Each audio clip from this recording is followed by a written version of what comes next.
Então, na aula passada, nós falamos sobre planejamento estratégico de produtos, né? Então, a gente visitou vários elementos, pensando no portfólio de produtos, né? Da empresa.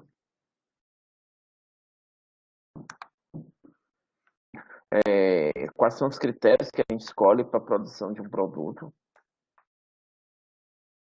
né? Então, esses foram alguns elementos que nós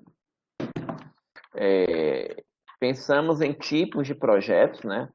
A gente falou de projetos Pérola, Pão com Manteiga, Elefantes Brancos, projetos Ostra, e a gente conseguiu mapear o, o sucesso técnico e o retorno comercial, né? Então, e a partir daí a gente foi construindo, né, e propondo análise dos projetos que seriam mais adequados para uma organização, né? Bem como a necessidade de verificar o portfólio da empresa e a partir daí definir os próximos passos.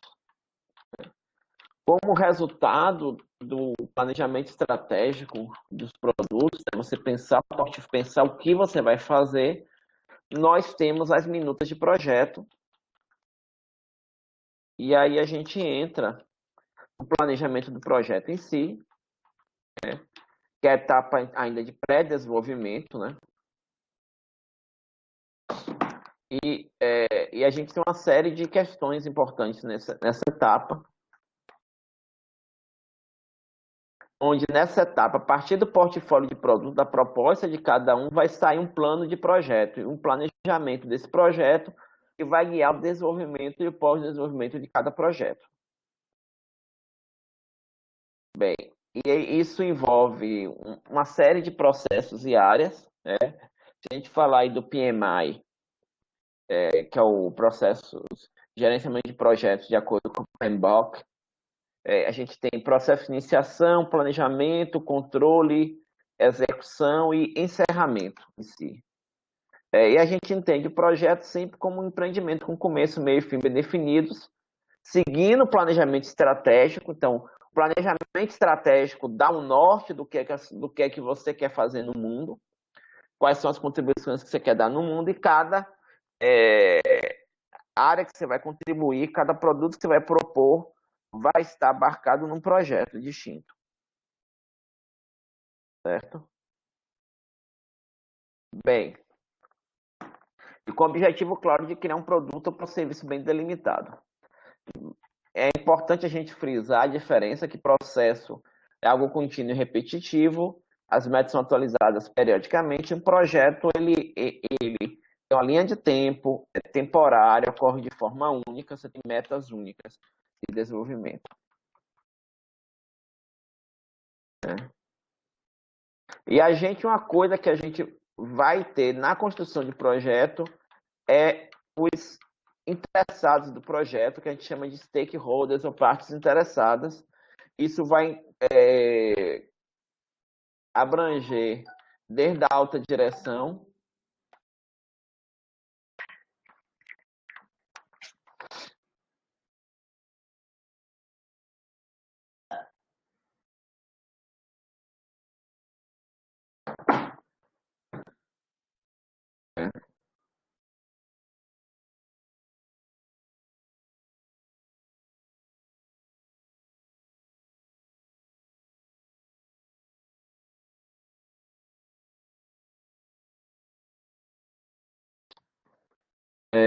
desde a alta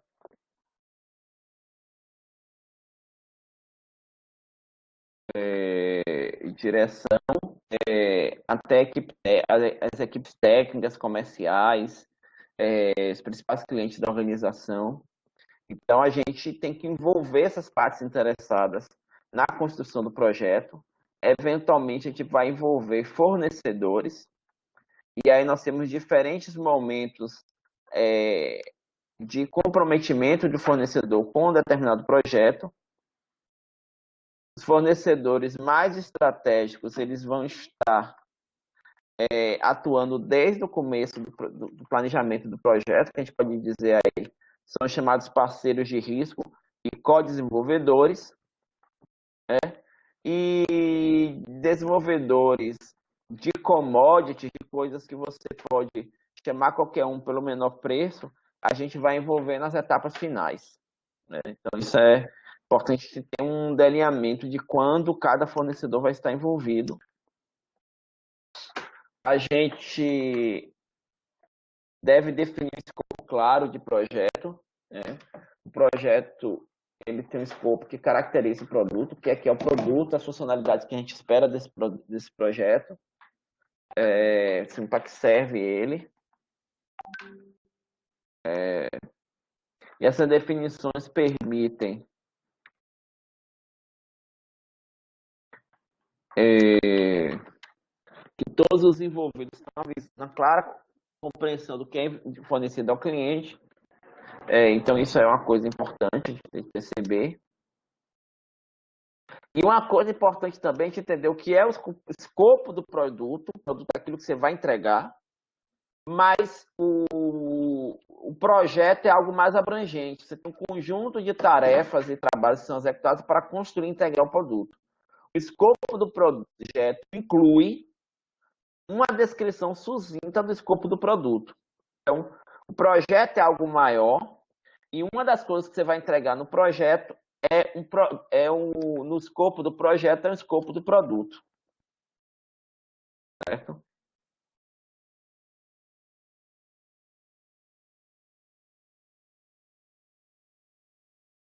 Bem, uma declaração de escopo do projeto deve conter a justificativa do projeto, os requisitos e negócios, né? Uma descrição sucinta do produto que vai ser gerado. A gente tem que pensar também nos objetivos, as premissas e restrições do ambiente que a gente tem que atender. E um gerenciamento de escopo, ou seja, quais são as coisas que a gente vai tratar e como mudanças que vierem, elas vão ser incorporadas ao projeto. Certo? E aqui a gente vamos falar essas coisas um pouco mais detalhadas. Então, imagine, por exemplo, eu tenho que ter uma precisão terminologia. É muito importante eu saber exatamente o que vai ser feito. Então, pense que, por exemplo, que a Marinha quer um contrato com a empresa em que ela quer que o protótipo seja testado na água. Né? E aí a empresa executa o teste do protótipo em uma piscina. Mas água, no contexto de marinha, pode ser um tanque oceânico, pode ser o próprio Oceano Atlântico, pode até ser uma piscina, mas teria que ser uma piscina que tivesse características de água salgada, porque é completamente diferente do que uma piscina de água doce, né? Então você tem um conjunto de elementos que são definidores do escopo, né? Um outro exemplo uma empresa fala, eu quero que as mercadorias sejam transportadas em contêineres arejados. Aí eu penso, arejado, eu posso fazer um container que é aberto na parte superior. Só que esse material vai ser usado para transportar numa área de chuvas torrenciais, as mercadorias vão ser estragadas. E de repente o arejado seria eu ter algum mecanismo de arejar por baixo, que eu não tivesse exposto à chuva, né? E por que essas coisas acontecem? Essas coisas acontecem quando a comunicação ela não é suficiente. Né? Então, por mais besta, por mais trivial que seja, toda dúvida ela tem que ser sanada. Senão a gente acha que a comunicação não é suficiente.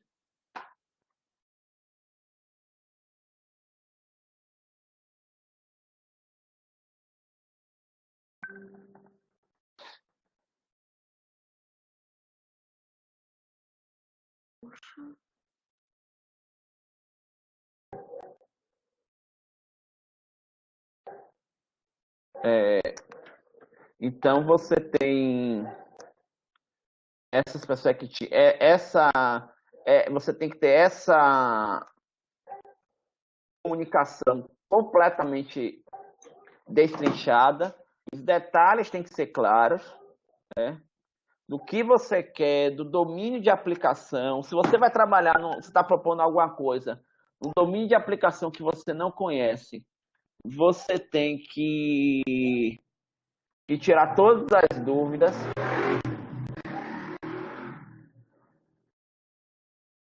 Né?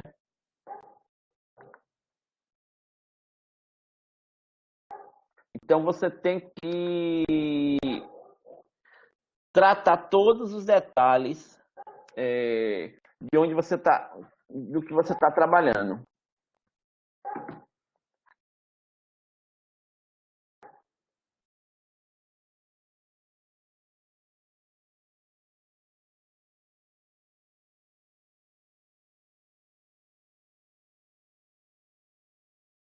Então a gente tem que ter todas essas possibilidades.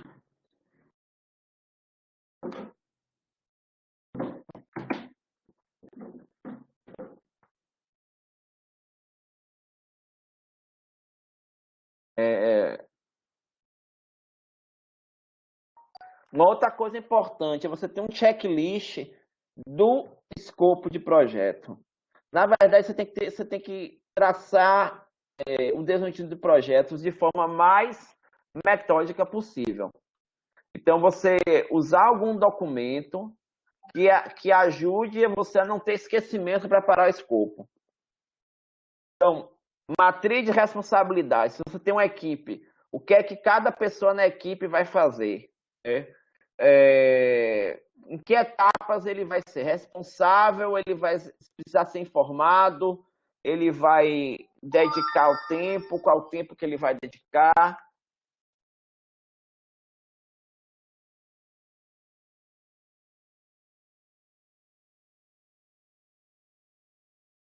Certo? E detalhar esse escopo.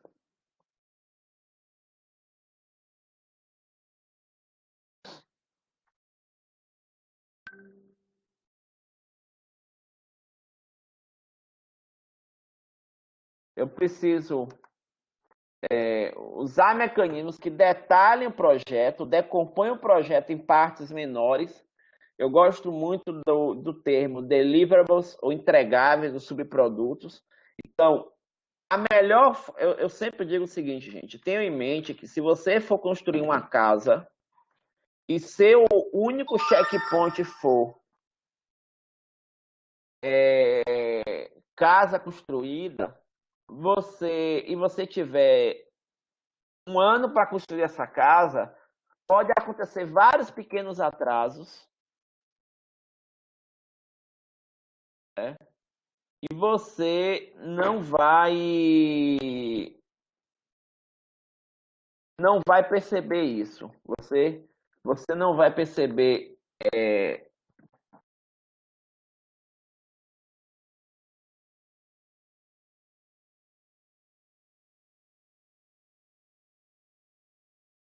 Mas, mas se você tiver dizer assim, olha, eu vou construir a casa e meus entregáveis são o piso do cômodo A, as paredes os pisos do quarto, as paredes da sala, o acabamento. Você tem vários entregáveis. Alguns desses entregáveis têm relação de dependência, ou seja, eu não consigo fazer o teto se eu não entregar as paredes de todos os cômodos. Então, você consegue ter um mecanismo de aferição, de execução de projeto, que ele é muito mais efetivo. Porque no detalhe você consegue mensurar, inclusive, custos, né? É muito mais fácil se você estivesse falando de um programa de computador, você olha, eu tenho que fazer uma rotina uma tela de um usuário. É muito mais fácil você avaliar o tempo de execução de uma tela do que o tempo de execução do sistema inteiro. E vai ser uma composição de todos os módulos que vão ter que ser desenvolvidos. Então, você, trabalhando com entregáveis, você consegue ter uma aferição melhor, você consegue avaliar isso de uma forma mais efetiva, né? Isso permite auxiliar a montagem da equipe, a distribuir o trabalho, a ordenar, e você ter checkpoints efetivos de atraso. Né? Uma coisa que vocês vão ver muito aí na aula de Projetos 2 é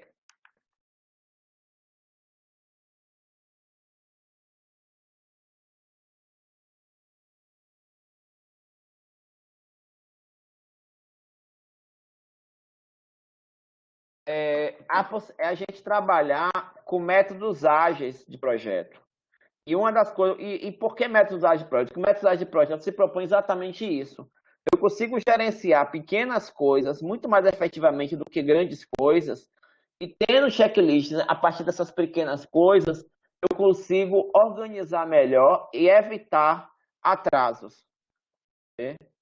E não se engane, grandes projetos eles atrasam sempre um dia por vez, ou uma hora por vez. Então, se você tiver projeto grande que você não decompõe, é muito difícil você perceber pequenos atrasos.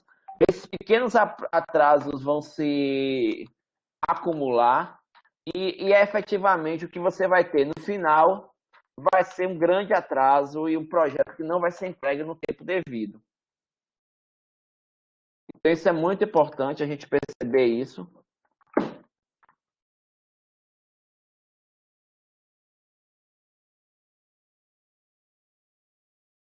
Certo, gente?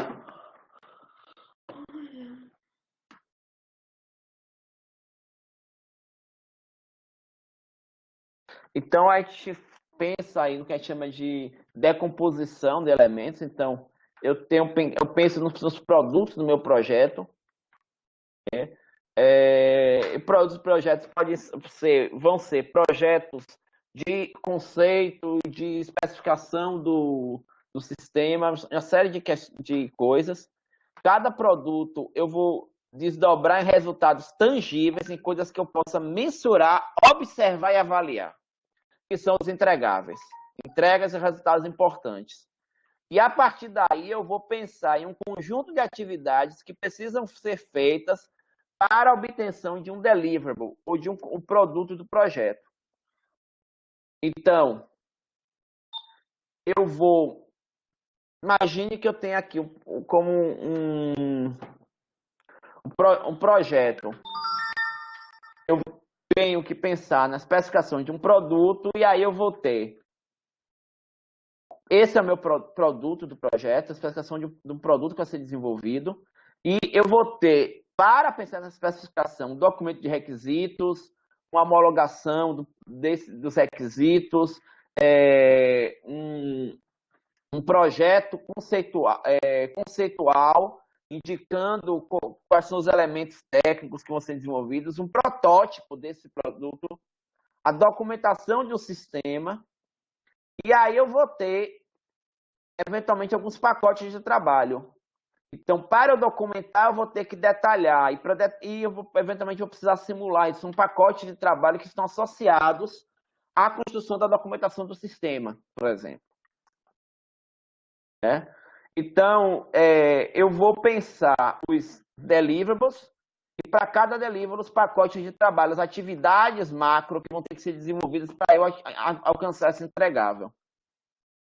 Então, aqui eu tenho um jardim pronto. Eu tenho que ter um projeto aprovado pelo cliente. O projeto aprovado pelo cliente vai destrinchar uma série de atividades e pacotes de trabalho.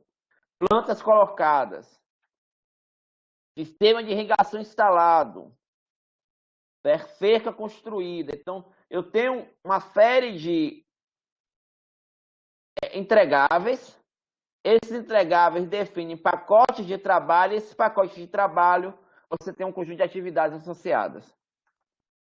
Professor? Uma pergunta, voltando aí nessa árvore, onde a participação, assim, como o senhor explicou antes dos stakeholders, né? Onde eles participariam aí nessa definição, nesse modelo aí, que seria a Na parte onde ele... verdade, você tem que identificar quais são as partes interessadas. Eles podem participar em diferentes momentos. Hum, É, porque eles,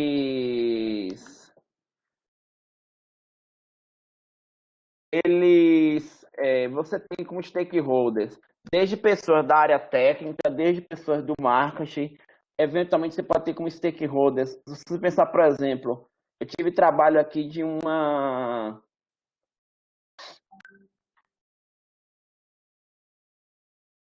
é, de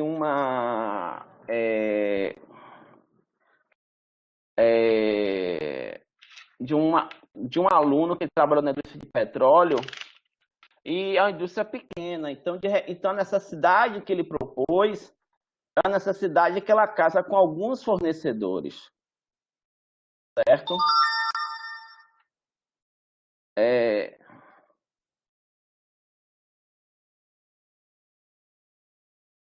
uma fase que trabalha com alguns fornecedores, né? Então, esses fornecedores, eles estão alinhados com as questões que daquele projeto, eles são fornecedores estratégicos.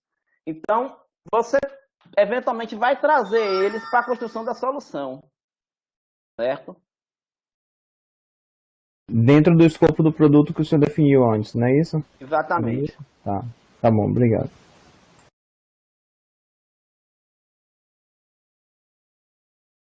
Professor, Foi. os stakeholders, é todo mundo que está interessado no projeto? Partes interessadas. O que Ah, são partes interessadas? São pessoas que estão interessadas no projeto, são pessoas que são parte da sua organização, que vão é, é, que vão tratar das questões, certo? Mas isso eu vou,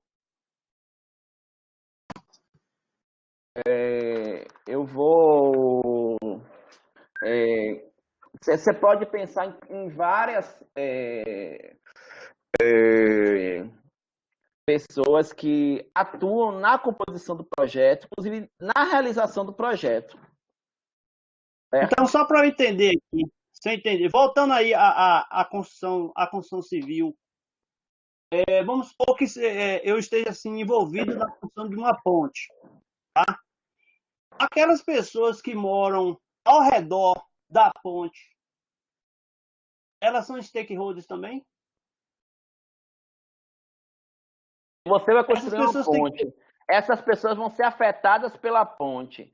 E de ter. alguma forma, o requisito de construção da ponte vai ter que atender essas pessoas.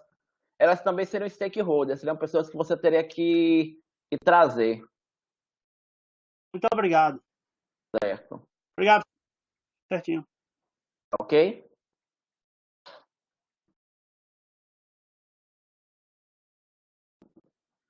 Pronto. Enfim. E a gente tem que ter cuidado quando a gente for elaborar, né? Cada elemento tem que estar definido, eu tenho que definir resultados únicos. Os deliverables, eles têm que estar associados numa árvore, numa hierarquia, né? Então você tem um único elemento, um único detalhamento, né? E é importante a gente definir esse escopo, né? Então, eu vou definir o escopo, pensar o meu produto é esse, os entregáveis são esses. Para cada entregável, eu vou ter um conjunto de atividades que são os pacotes de atividades de trabalho, certo? Então é isso que a gente vai tratar, certo? E a partir daí a gente vai usar isso, usar essa construção no nosso modelo de referência, né? Então a gente falou aí de modelo de referência no processo de desenvolvimento de produtos.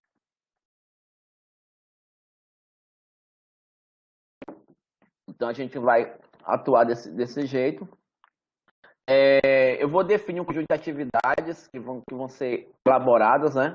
E o que é atividade, gente? Atividades são ações que vão ser realizadas dentro desse escopo, né?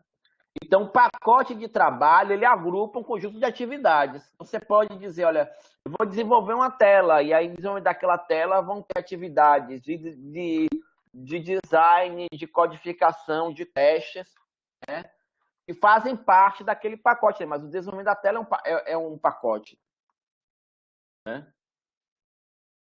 Então, a aplicação de um modelo de referência, de um método de trabalho, isso permite a quem está desenvolvendo o projeto ter um checklist e padronizar as atividades, né? Eventualmente, a gente pode utilizar software de gestão de projetos, e softwares eles permitem automatizar. Tipicamente, a gente pode pegar as atividades, os pacotes de trabalho. Eu falei aquele exemplo de desenvolvimento de uma casa. Se você decompõe entregáveis e você pensa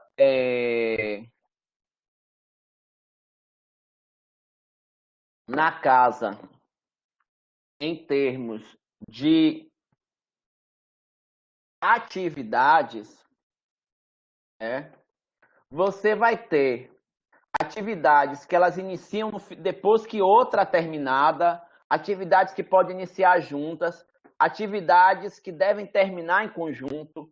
Então, você consegue destrinchar e criar um cronograma em que nesse cronograma, utilizando softwares e mecanismos como, por exemplo, o gráfico de Gantt, você pode estabelecer e avaliar os riscos pensando em tempo de execução do projeto, quais são as atividades mais críticas na execução do projeto, né? Então, você pode fazer isso de uma série de coisas, de formas diferentes. Você tem riscos em ação de inabilidade na experiência, você pode ter riscos de complexidade tecnológica, você pode estar desenvolvendo numa área e que alguma coisa, está usando alguma tecnologia, ela precisa ser validada e pode haver um risco no uso daquela tecnologia ou aquela tecnologia combinada com outra, ela possa não necessitar de mais tempo, por exemplo, ou de mais investimento. Então, uma coisa importante é você decompor o projeto, identificar os pontos de risco. Você pode ter riscos de mudança de legislação, de regulamentação, e aí você tinha um escopo de projeto, e porque a legislação mudou, ele não faz mais sentido. E aí você perceber e avaliar, olha, o risco disso acontecer, a probabilidade dessas coisas acontecerem, e aí você tomar ações corretivas. Certo? Então, você tem que avaliar os riscos potenciais, fazer uma gestão de riscos é importante, perceber a probabilidade de acontecer o risco e o impacto desse risco. E aí é importante você perceber o seguinte: o pior problema no seu projeto são projetos em que haja uma elevada probabilidade daquela coisa acontecer e que aquilo ali impacte bastante no seu projeto. Então, a partir da gestão de riscos, ou seja, se eu tenho um risco grande de usar uma determinada tecnologia e se isso acontecer, vai dar um impacto no meu projeto, como é que eu minimizo esse risco? Eu posso usar alguma outra tecnologia mais consolidada, que o risco tecnológico seja menor? Então, você tem possibilidades de ajustes, né? Eventualmente, você vai ter que usar especialistas, pensar numa árvore de decisão, simular a ocorrência daqueles riscos, né? E há uma série de possibilidades. Você pode tentar eliminar o risco, diminuir a ocorrência daquele risco ou o impacto do risco, né? O risco pode acontecer, mas você quer ter um plano de resposta que reduza o impacto, né? Uma outra coisa relevante é pensar o orçamento do projeto. Então, uma vez que você sabe o que é que vai ser efetuado, você consegue alocar recursos, pessoas, desenvolvimento, equipamento, etc. e tal, e estimar uma baseline de custo. E ela deve ser constantemente monitorar o seu projeto para avaliar a evolução dos custos do seu projeto, porque o projeto, ele periodicamente, ele vai alterando e mensurando os custos, você consegue avaliar, fazer uma avaliação econômica do projeto. Qual é a avaliação econômica? Você vai investir num novo produto, vai mobilizar capital para esse investimento, vai ter uma receita e vão ter custos de produção do produto. Se eu estiver falando de software, é muito interessante, porque software, o custo, uma vez que você criou o software, o custo de manutenção disso é marginal. Mas se você estiver falando de produtos físicos, você vai gastar no investimento, mas você também vai gastar um valor por unidade na produção. Tipicamente, você vai ter um maior gasto no investimento antes de você ter produto algum. E depois que você tem um produto, aqui é um saldo entre a receita e o custo de produção. E o que a gente faz é tentar ver onde é que isso se encontra, e a gente falou já desses indicadores financeiros, valor presente líquido, ou seja, quanto de dinheiro o projeto vai dar de saldo, só que eu trazendo isso para os valores de hoje, esse valor tem sempre que ser maior que zero. Taxa interna de retorno, quanto é que o produto vai me retornar. Então, com a taxa interna de retorno, tomo a decisão baseado na inflação, baseado numa aplicação de renda fixa. Se investir esse dinheiro que eu tenho hoje é melhor no produto ou se é melhor investir na renda fixa ou em algum outro investimento. E saber em quanto tempo eu tenho um retorno de investimento, que é o payback. Então, o valor presente líquido, se ele for maior que zero, o projeto é positivo para a empresa. Eu trago todos os valores investidos, as receitas que eu vou ter, o saldo do projeto, eu vou trazer todo ele para o ano atual. Então, se no ano zero eu gastei menos 8.200, no ano 1, 2, 3, 4 e 5 retornou 2.000, aí você faz as contas, 5 vezes 2.000, 10.000, né, gente? 10.000 menos 8.200, então foi positivo, 1.800, mas não é bem assim. Se a taxa de retorno que eu teria, se a inflação que eu tenho aqui é de 10%, os juros base da economia, a referência que eu tenho é de 10%, então eu vejo que esse 2.000 que eu estou ganhando lá no ano 5, ele não vale 2.000 hoje, ele vale bem menos. O ano 2.000 que eu ganho no ano 1, ele já vale menos do que hoje. Aí quando eu trago esses valores todos para o valor atual, eu vejo que o saldo, na verdade, vai ser negativo. Eu te mostrei para vocês uma planilhazinha que a gente consegue fazer isso, né? A gente chama o valor presente da série.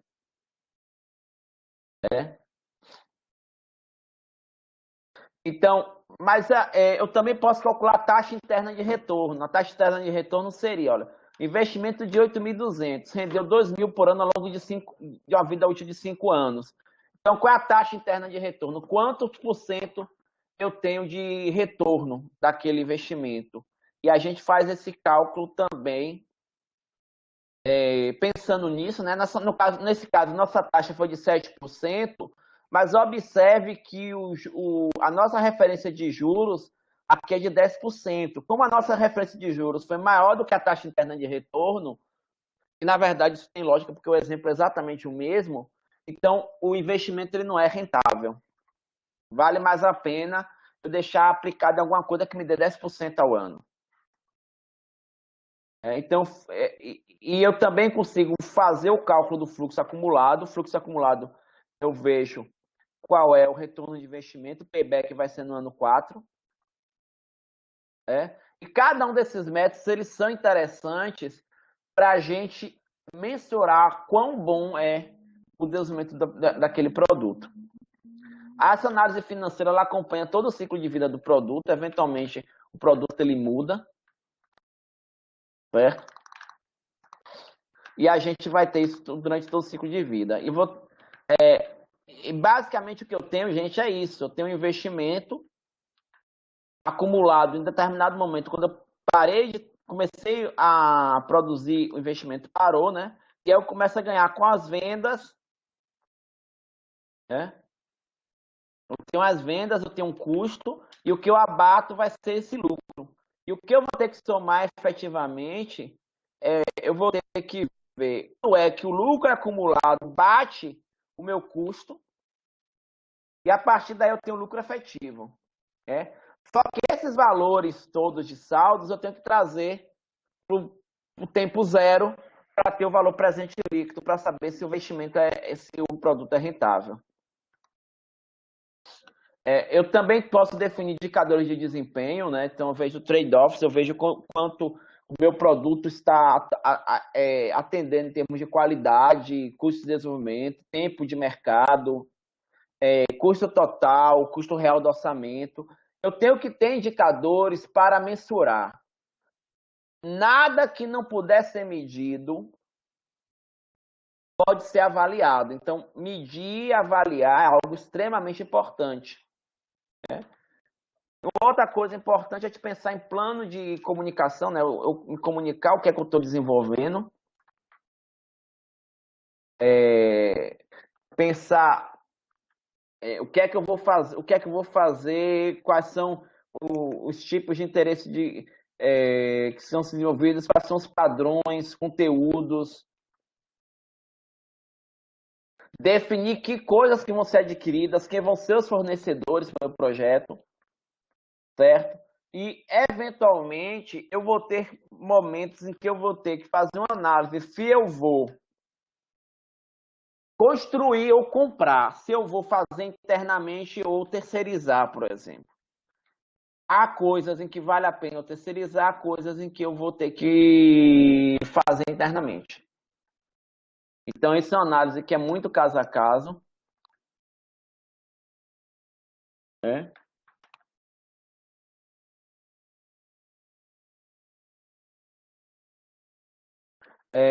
Vai depender de cada situação.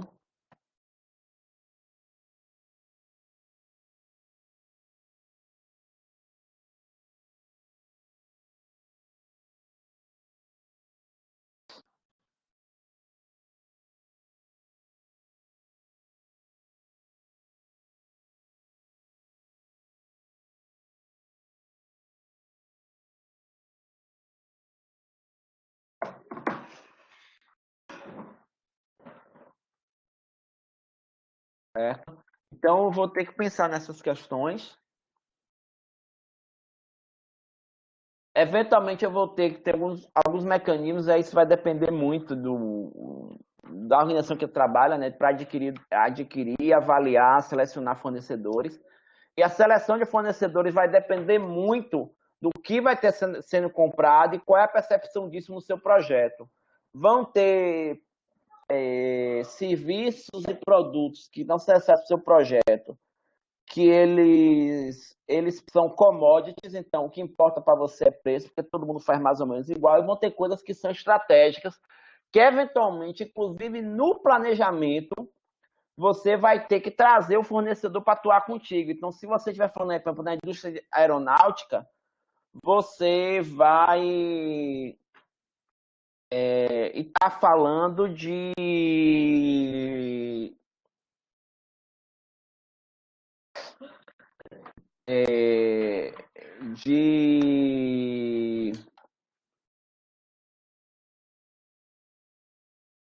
o cara que faz a turbina. Esse cara é crítico para você.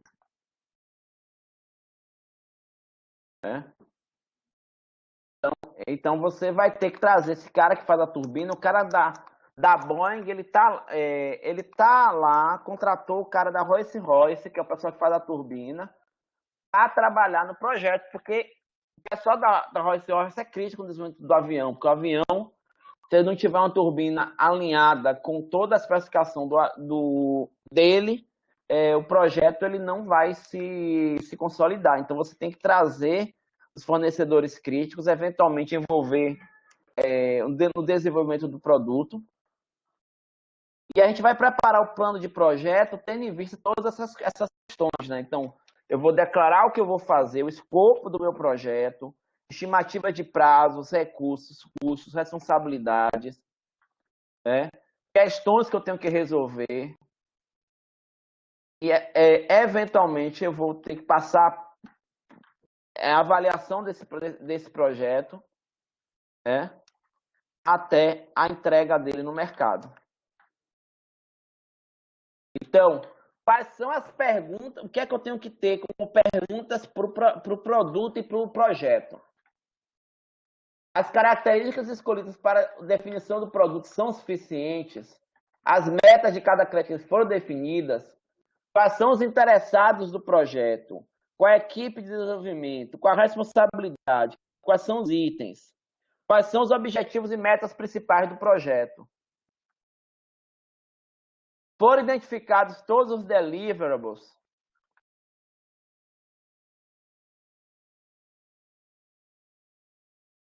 Né? E pacote de trabalho do projeto?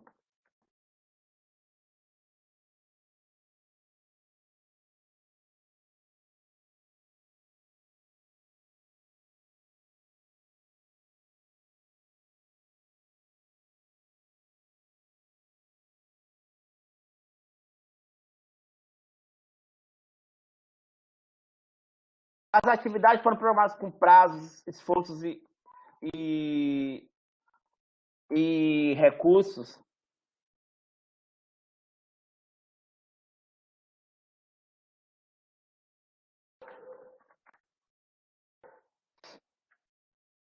Então, os recursos estão definidos e o seu está nivelado no recurso do projeto.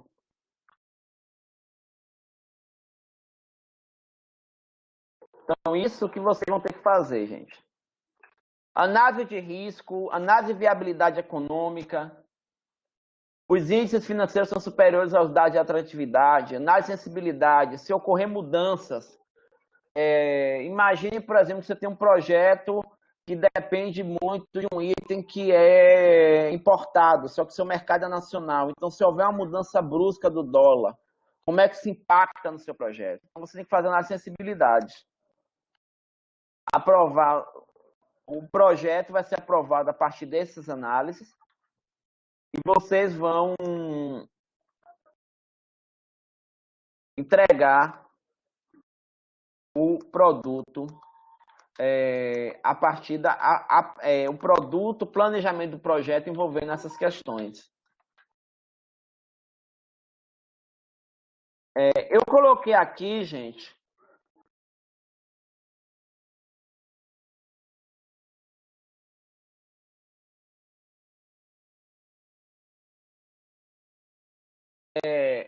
para a próxima aula, a gente vai fazer uma dinâmica, certo? Como a gente está, se a gente estivesse no presencial, a gente poderia até começar essa dinâmica já hoje, né? Mas no online a gente acaba tendo que bater as coisas com um pouco mais de preparação, né? Então, o que é que eu quero? Eu coloquei aí para vocês os slides 114, 115, 116, que é escopo do produto e projeto, são aquelas questões, o EDT com os deliverables, pacote de trabalho, atividade de cada projeto, um programa, análise de risco, análise de viabilidade econômica. Eu quero que vocês façam, para cada um dos projetos de vocês façam um conjunto de slides que apresentem essas questões, façam os slides, deixem os slides em formato PDF, que fica mais fácil de projetar no ambiente, certo? E vocês vão apresentar na próxima aula. Então, vocês vão pegar o seu projeto e vão apresentar qual é o escopo do projeto, o que é que o produto, qual é o escopo do produto, o que é que o produto se propõe, o que é que o projeto vai abranger, quais são os deliverables que você vai ter que ter, quais são os pacotes de trabalho, as atividades que você enxerga. E, a partir daí, pensar num tempo de execução. Possíveis riscos e um primeiro esboço de viabilidade econômica. Certo? Não tem resposta certa para essas coisas agora, mas quanto mais rápido vocês tiverem isso, mais rapidamente a gente consegue começar a refletir sobre os projetos de vocês e ter retornos que são importantes. Vocês têm alguma dúvida? Ô Alan, Oi. as respostas, o que a gente tem que entregar no slide tá aqui na tela? São essas perguntas que a gente tem que responder, é isso? Exatamente. Beleza. Tá bom.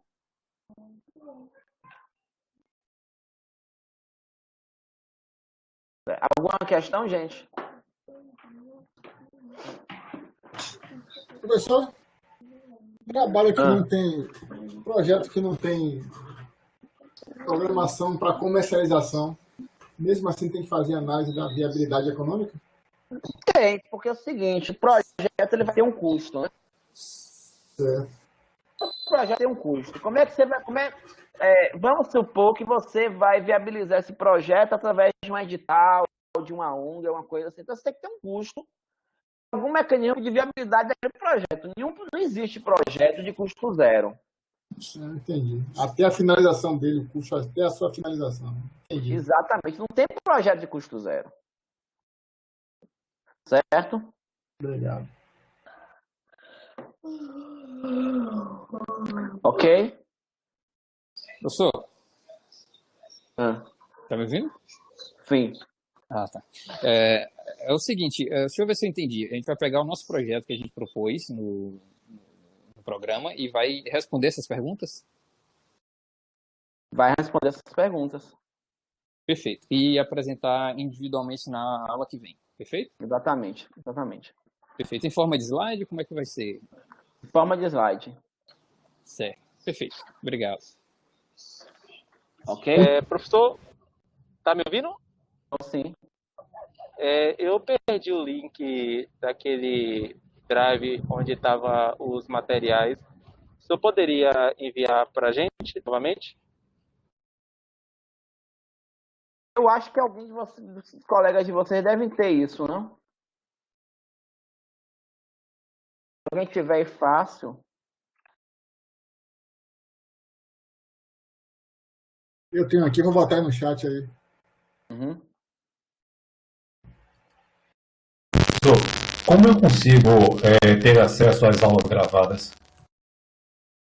Eu vou disponibilizar esses links. Olha, pessoal. Eu vou ainda pegar algum ambiente para poder fazer isso para vocês. Ok, gente? E professor, tranquilo. Então, na próxima aula, se prepare para essa atividade, certo?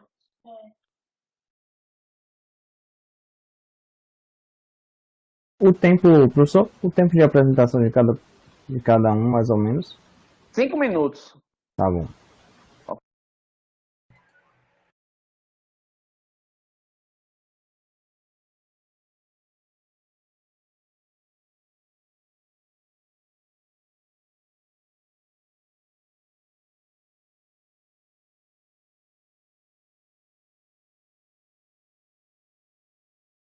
Então, gente, até a próxima.